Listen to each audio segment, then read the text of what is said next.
여러분께서도 잘 아시는 대로 제가 지금 갖고 나온 것이 그 유명한 국정 역사 교과서입니다. 근데 왜 또 유명해졌는가 하면은 아무나 구할 수가 없습니다. 그렇죠? 어디 가서 여러분이 살래도 살 수가 없을 정도로 희귀본이 됐고요.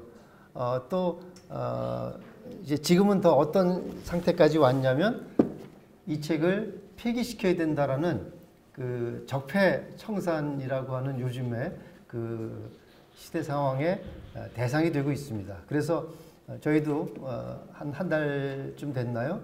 교육부로부터 이 책을 폐기해달라고 하는 요청을 받았는데 저희가 볼 때는 타당한 것이 아니기 때문에 저희는 계속 사용하기로 했고, 그러나 이제 앞으로 어떻게 할지는 모르겠습니다. 그래서 제가 알기로는 국정화 역사 교과서의 국정화는 폐기가 됐지만 저희 생각에는 이 책의 내용이 무슨 잘못된 것도 없는데 이것을 하나의 그러니까 구시대의 그런 어떤 적폐의 대상으로 몰고 가고 있는 것 자체가 사실은 잘못된 것이다. 다시 말하면 교육의 문제가 물론 여러 가지로 정치적인 입장이 다른 사람들에게 다양하게 논란이 될 수 있지만은 교육을 정치적인 논리로 공격해서 어떤 말살하고 또 자신들의 입장만을 이렇게 관철시키려고 하는 그 정쟁의 대상이 될 수는 없다.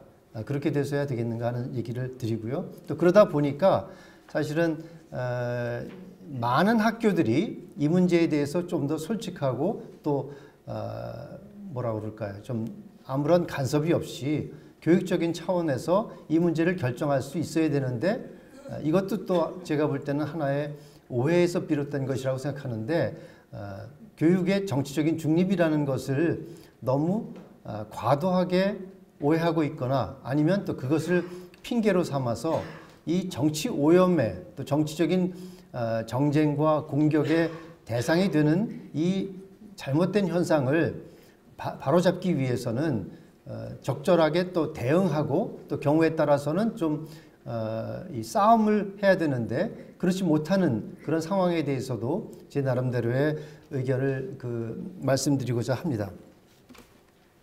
좀 전에 말씀드린 것처럼 이 역사 교육 또 특히 교육이라고 하는 것은 아마 이 정치와 연관이 돼 있지만 저는 그 관계를 어떻게 설정하냐면 우리가 이 교육이라는 것은 어떻게 보면 정치를 이끌어갈 수 있는 상위 개념으로 봐야 되는데 이것이 거꾸로 되어 있는 것에서부터 비극이 시작되고 있다라는 생각이 들고요. 또 그런 면에서 많은 사람들이 국정화를 왜 반대합니까? 하고 반대하는 측의 의견을 가진 사람한테 물어보면 끊임없이 하는 얘기가 다양성을 말살하는 것이다. 획일화를 꿈꾸는 것이다. 하지만 실제적으로 보면은 지금 현 정부가 이것을 폐기까지 하라고 하는 것이야말로 획일화하고 또 다양화를 존중하지 않는 것이다 하는 것이죠.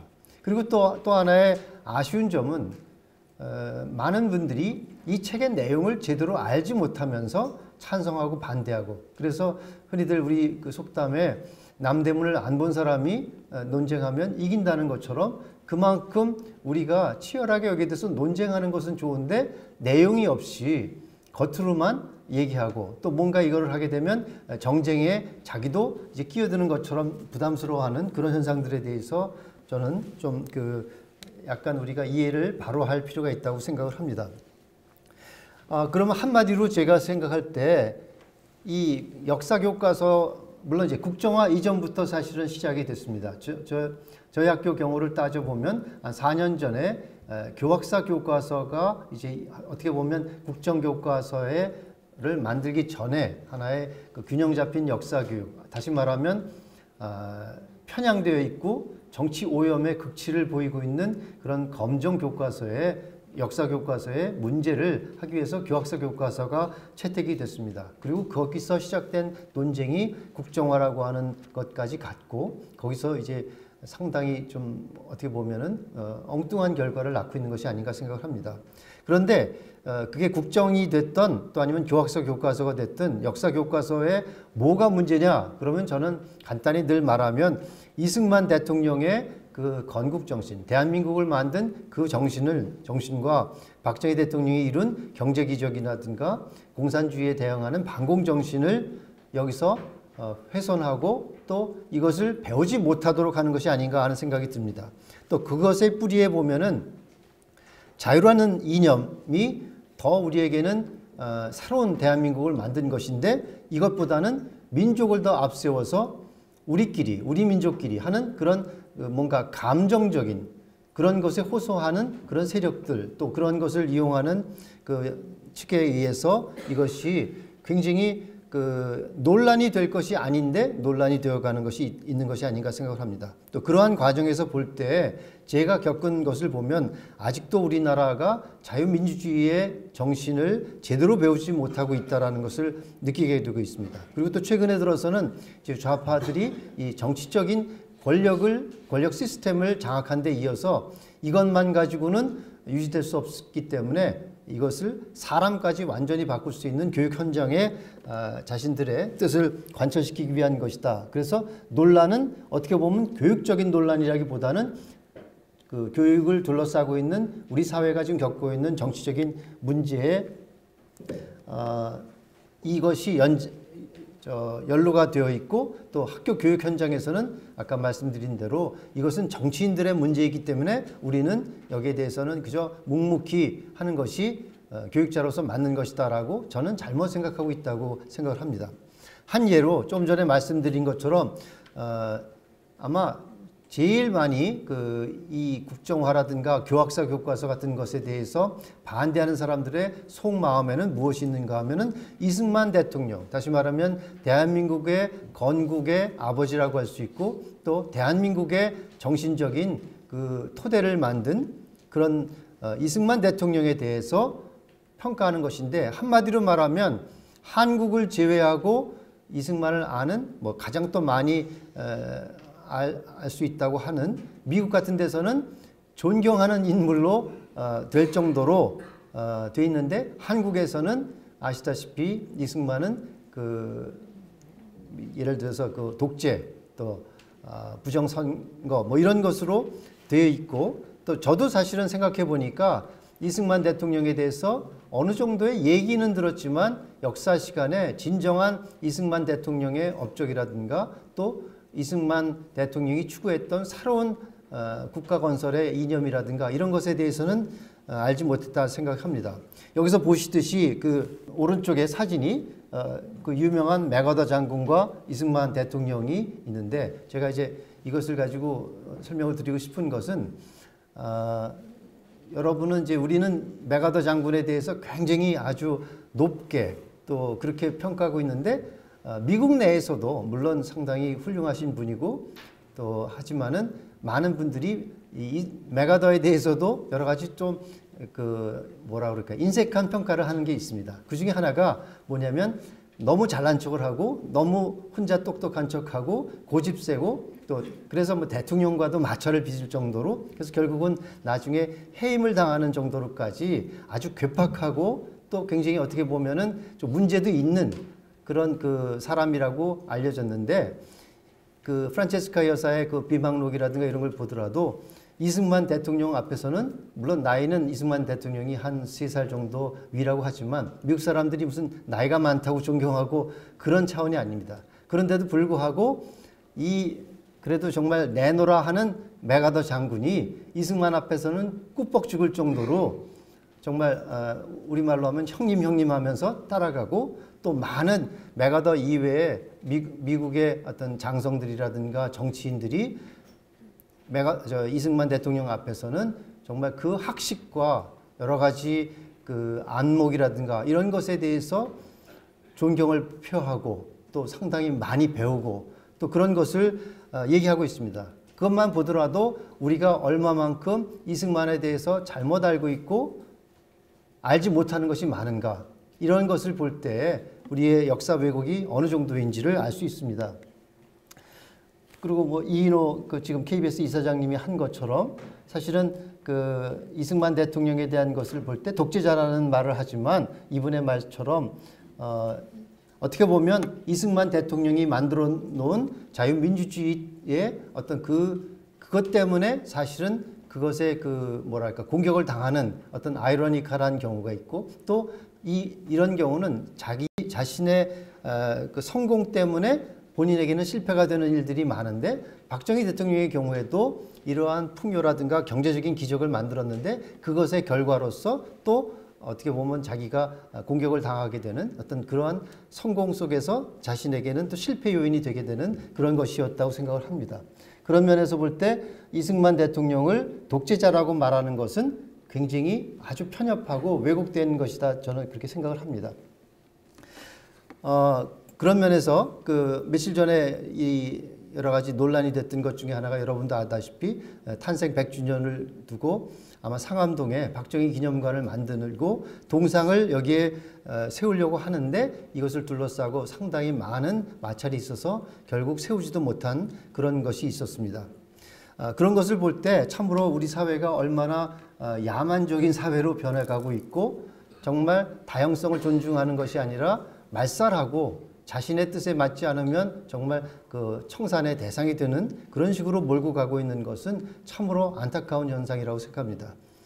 뭐 다른 어떤 분도 그런 말씀을 하시는데 저는 꼭 무슨 이 기념관이 여기에 세워지고 동상이 세워지고 하는 것보다도 이미 사실은 대한민국 자체가 박정희를 또 이승만을 기념하고 증거해 주는 것이라고 생각을 합니다. 그래서 이 기념관을 못 세운다 하더라도 동상을 못 세운다 하더라도 우리나라를 제대로 알면 이승만 박정희에 대한 것은 자연스럽게 되는 것이 아닌가. 그런 면에서도 우리가 이승만과 박정희 대통령에 대한 그런 교육을 통해서 물론 획일적으로 모든 것이 잘 됐다고 하는 것은 아니지만 정말 공과 과가 어디에 있고 무엇이 지금의 많은 세계 사람들이 부르고 있는 기적을 이룬 대한민국이 어디서 왔는가를 우리가 철저히 알 때 또 우리가 무엇을 위해서 앞으로 지켜나가야 될 것을 아는데 필요하다고 생각합니다. 여러분 뭐 다 기억하시겠지만은 그 얼마 전에 우리 이 의회에 와서 국회에 와서 연설한 미국의 대통령 트럼프도 얘기한 것 중에 하나가 사실은 많은 사람들이 말하는 기적을 한강의 기적을 이룬 대한민국에 대해서 얘기하는데 수치적으로도 60년대에 비해서는 350배에 이르는 경제 규모를 갖고 교육은 1900배가 증가할 정도로 됐습니다. 그리고 또 하나의 그 복지의 수준을 말할 수 있는 그 평균 수명도 53세였는데 82세로 될 정도로 누가 보아도 이러한 그 기적을 이룬 대한민국을 우리가 증명하고 있다. 바로 그래서 저는 지금의 대한민국이 바로 이승만 박정희의 기념관이라고 생각을 합니다.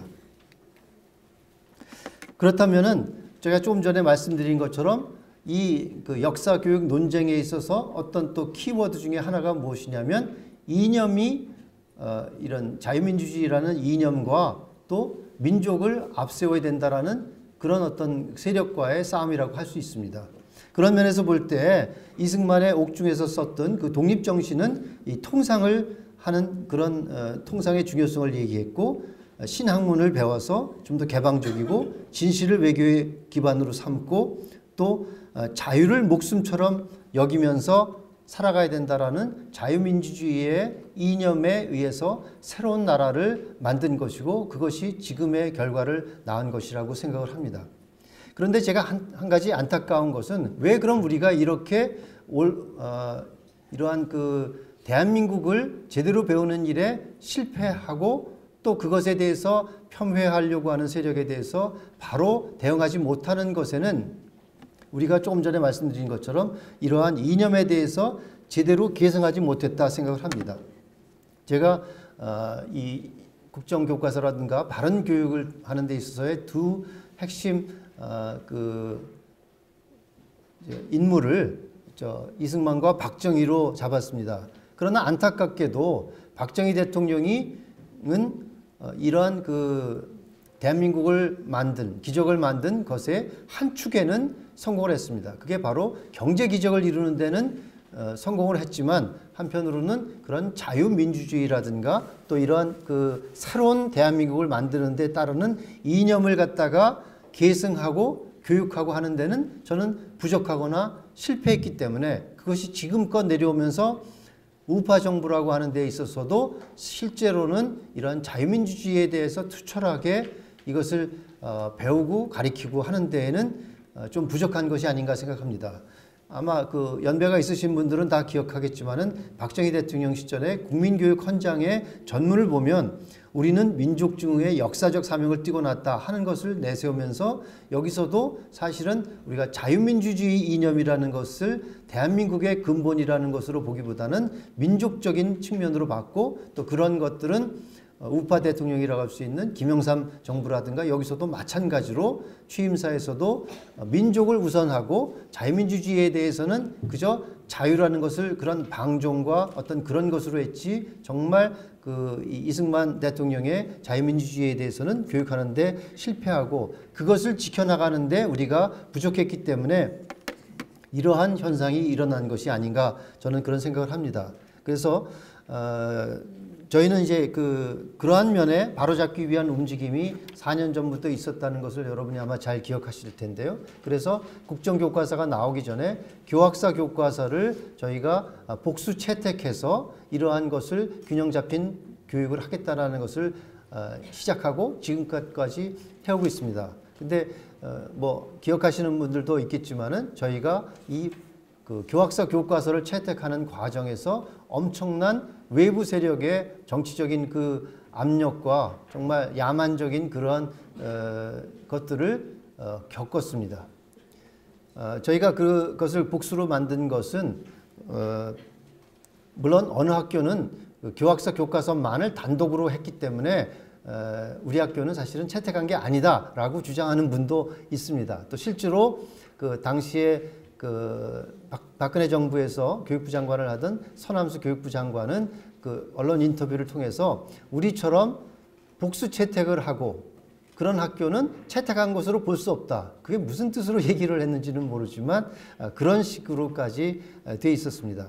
그러나 저희 생각에는 지금 압도적으로 우리 학교의 학생들 이외에 배우고 있는 다른 검정 교과서와 더불어서 새로 나온 교과서의 어떤 차이점을 더 확실하게 볼 수 있기 위해서는 복수로 채택하는 것도 좋은 방법이겠다라고 하는 우리 선생님들의 판단이 있었고 또 그러한 것은 몇 년 동안 해오고 특히 우리 학생들 중에서도 오해를 하고 있을 때 무엇을 오해하느냐 그랬으면은 국정교과서를 획일화된 역사 교육이다라는 면에서 우리는 그렇지 않다라는 것을 보여주는데도 효과적으로 작용을 했고요. 또 이 자리에도 우리 이걸 배우고 있는 지금 학생들도 와 있지만은 이렇게 다양한 책을 보면서 왜 동일한 사안에 대해서 이렇게 극과 극으로 다른 해석이 나오는 그래서 우리가 이게 정말 교육의 문제나 역사의 문제가 아니라 정치에 오염된 현상을 이렇게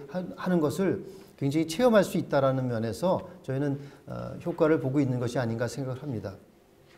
그런 면에서 조금 전에도 말씀드렸지만 역사교과서, 이 국정교과서를 갖다가 왜 그렇게 폐기할 정도로 어떻게 보면 이것을 공격하는 것에 있어서는 대한민국을 어떤 나라로 보느냐에 대한 그 기본적인 패러다임의 차이라고 할 수 있습니다. 다시 말하면은 대한민국은 태어나서는 안 될 나라라고 보는 세력과 대한민국이야말로 아까 조금 전에 말한 그 트럼프 대통령이 하고 또 많은 국제사회가 인정하고 있는 것처럼 이런 기적을 이루고 정말 자유민주주의의 그 우수성을 증명해주는 그 나라의 경우가 대한민국이라고 볼 수 있을 텐데 이것을 우리가 해야 되고 또 이것이 왜 중요하냐면 앞으로 저희가 이런 그 통일을 앞두고 있을 때 어떠한 통일된 나라를 이룰 것이냐에 대한 어떤 것들이 여기서 나오는 것이라 생각합니다. 또 그리고 대한민국에 대한 평가가 야박해지는 중에는 많은 세력들이 북한에 대해서 어떻게 평가하느냐. 트럼프 대통령은 북한을 그 지옥이라고 표현했는데 또 이 역사 교과서를 국정화를 반대하는 측에서는 헬조선이라고 이것을 조정하고 있는 것이다. 그런 면에서 그것은 타당한 것이라기보다는 정치 오염의 극치를 보여주고 있는 현상이라고 저는 생각합니다.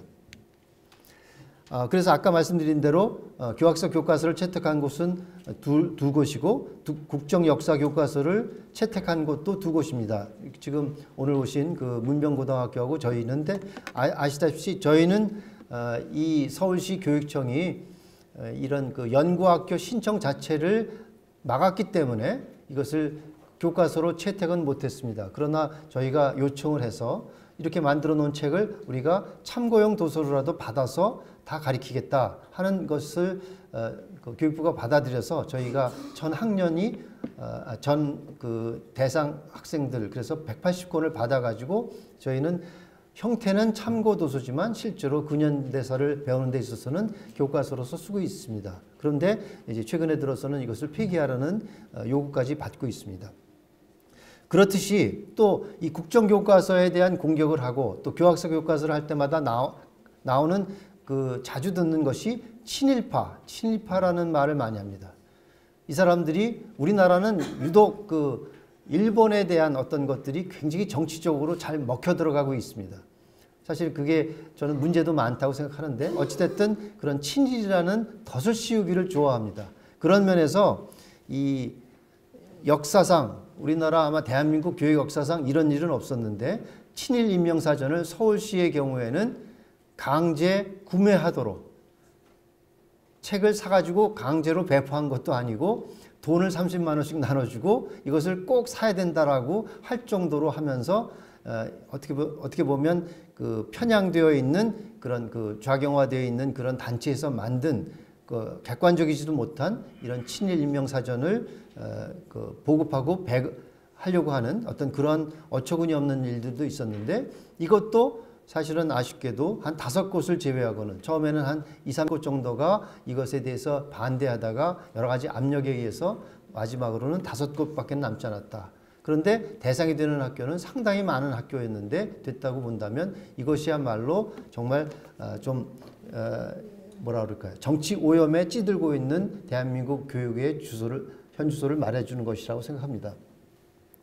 저는 이런 것을 볼 때 이 역사 교육에 대한 논란은 역사 교육 자체의 문제라기보다는 우리 사회가 안고 있는 여러 가지 사회 정치적인 것, 또 어떻게 보면 바람직하지 않은 그런 오염된 정치의 영향을 톡톡히 받는 것이라고 봅니다.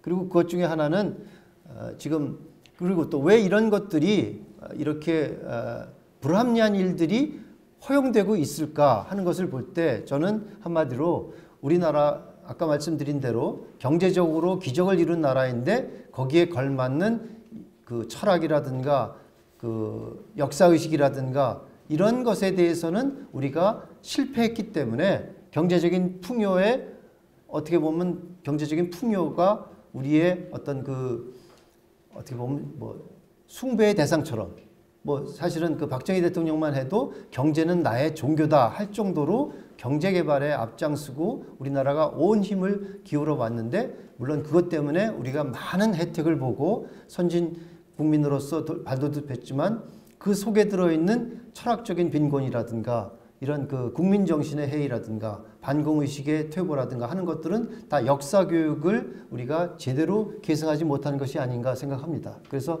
가난은 이겼지만은 풍요에는 우리가 진 사례가 대한민국이라고 생각합니다. 그리고 또 민주화라는 것을 이뤘다고 우리가 하지만은 최근의 상황을 볼 때에는 자유와 개인의 가치 또 법치주의를 교육시키고 또 실천적인 의미로 하는 데에는 우리가 부족한 것이었는가 생각을 합니다.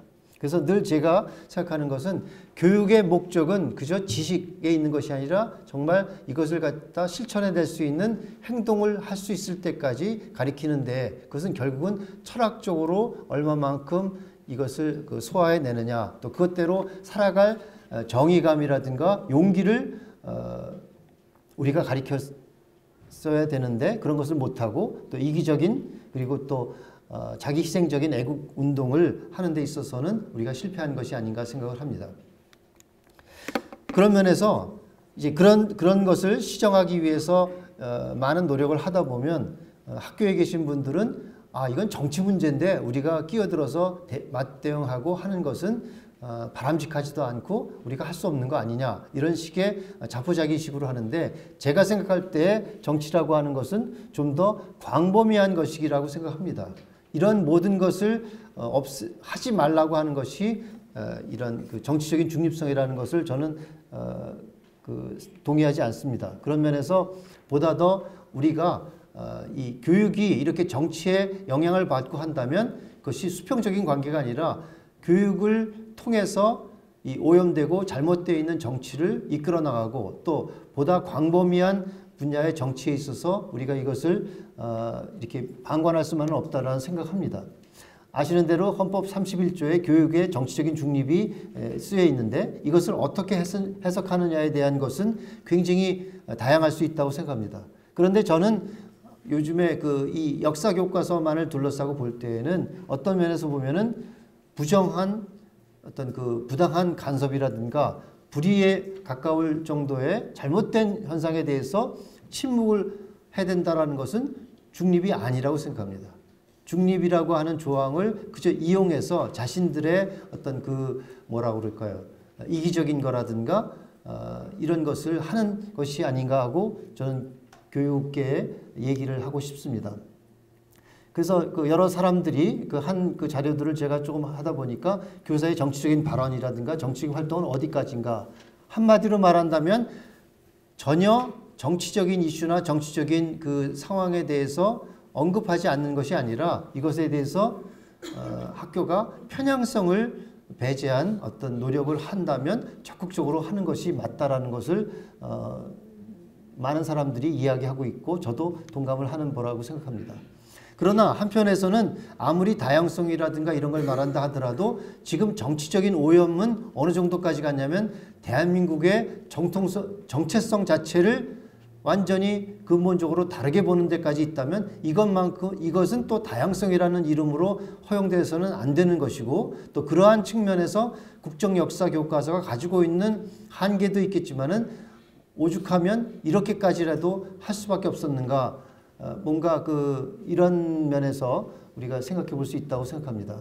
그리고 제가 볼 때는 현상적인 면에서는 정치 오염에 대한 그런 반작용이라고 할 수 있습니다만은 좀 더 깊이 본다고 한다면 작은 왕자의 저자인 생텍쥐베라라고 하는 사람이 말한 것처럼 우리가 정확히 보기 위해서는 가장 이센셜한 것은 눈에 보이지 않는 것을 보는 것이다 라고 할 정도로 이것의 배후에는 무엇이 깔려 있는가 이것은 이념적이고 굉장히 영적인 면 가지고 있고 또 어떻게 보면은 상당히 심오한 뿌리를 가지고 있는 그런 전쟁이라고 한다면 이것을 만만한 전쟁으로 보거나 이렇게 볼 수 없는 지경에까지 왔다. 이것이 오랫동안 지속되어 오다 보니까 이것의 정체성도 우리가 잘 모르고 있는 그런 것이다라고 생각합니다.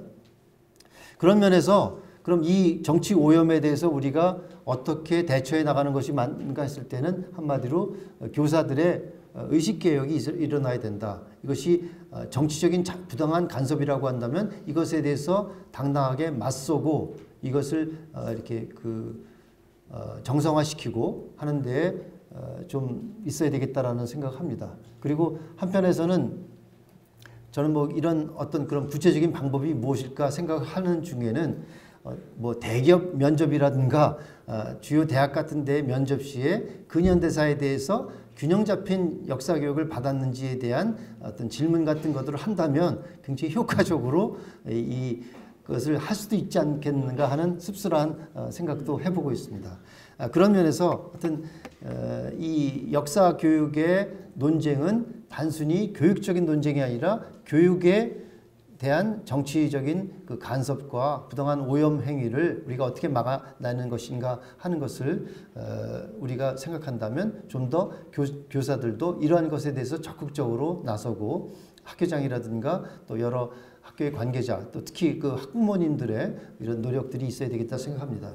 마지막으로 제가 하나 덧붙이고 싶은 것은 조금 전에 오전에도 보니까 여기서 양성평등, 젠더 이퀄리티에 대한 그런 여성단체 협의회 그런 것도 있었고 또 최근에는 이제 교육청으로부터 온 것 중에 하나가 뭐냐면 학생 인권 조례에 대해서 3년 동안 철저하게 이행이 되고 있는지를 갖다가 점검하겠다라는 면으로 장황한 그 예산과 그런 그 공문이 왔습니다. 그 중에 들어있는 것이 뭐냐면 소수 학생에 대해서 차별하지 말라 하는 것과 예를 들면 핸드폰 같은 것들을 이렇게 압수하는 그런 행위에 대해서 금지하는 식의 그런 것들을 가지고 있는데 이것도 단순히 그것의 겉으로 나타난 것만을 볼 것이 아니라 이것도 아까 좀 전에 말씀드린 것처럼 교과서를 둘러싸고 일어나고 있는 이념 전쟁이라든가 이런 것의 하나의 사례라고 생각합니다. 저는 그런 걸 하나를 볼 때 지금 이 좌파 세력들이 하고 있는 것을 보면은 겉으로는 굉장히 그 멋있고 달콤한 얘기를 합니다. 예를 들어서 학생인권조례 그러면 학생의 인권을 존중한다라는 그런 아주 아름다운 것과 참 그 많은 사람들이 공감할 수 있는 얘기를 하지만 실제로 보면은 그 속에는 굉장히 아주 잘못되어 있는 이데올로기라든가 또 여러 가지 체제를 어떻게 보면 저 근본적으로 뒤엎는 그런 불순한 의도가 있고 또 그런 것의 하나의 사례가 실제로 그 전북에서 그 교사가 억울하게 학생인권조례에 어떤 그 피해를 봐서 자살로까지 가는 어떤 그런 현상들이 있습니다. 이런 것을 할 때 그리고 또 최근에 나온 얘기 중에는 그 요새 보면은 이 학교 현장에서는 그 인권위원회라는 게 국가인권위원회가 있는데 거기서 뭐 여러 가지 압력과 간섭을 많이 합니다. 그 중에 하나가 뭐가 나왔냐면 핸드폰을 그 수업 시간에 이렇게 수거해서 하는 것에 대해서는 인권을 침해하는 것이다라고 내고 있습니다. 저도 한 7, 8년 전에 그 인권위원장을 하던 그 안경환 씨, 그 법무부 장관으로 후보로 됐다가 했지만 그 사람이 와서 하는 얘기가 늘 저희 학교에도 와서 특강을 한번 했었지만은 이 인권위원회는 뭐 국제기구가 만든 것이기 때문에 굉장히 위상이 높다. 다시 말하면 유엔에서 결의안을 통해서 각국에 만들도록 권고해서 만든 것이기 때문에 굉장히 위상과 파워가 높다라는 거짓말을 하고 다니는 것을 제가 실제로 들었습니다. 그런데 저도 유엔에서 3년 근무를 했지만은 이것은 유엔이라는 데는 하나의 권고하고 하는 것이고 그 유엔이 국가의 주권을 넘어서는 그런 것을 하는 데가 아닙니다. 그런 잘못된 현상 그리고 또 왜 교사가 수업을 위해서 필요하다고 한다면 그것을 할 수 있는데도 이것을 아주 뭐 심각한 권한 침해라든가 인권 침해 이런 식으로 하고 있다면 이런 것들이야말로 분별력 있게 우리가 파헤쳐야 되겠다.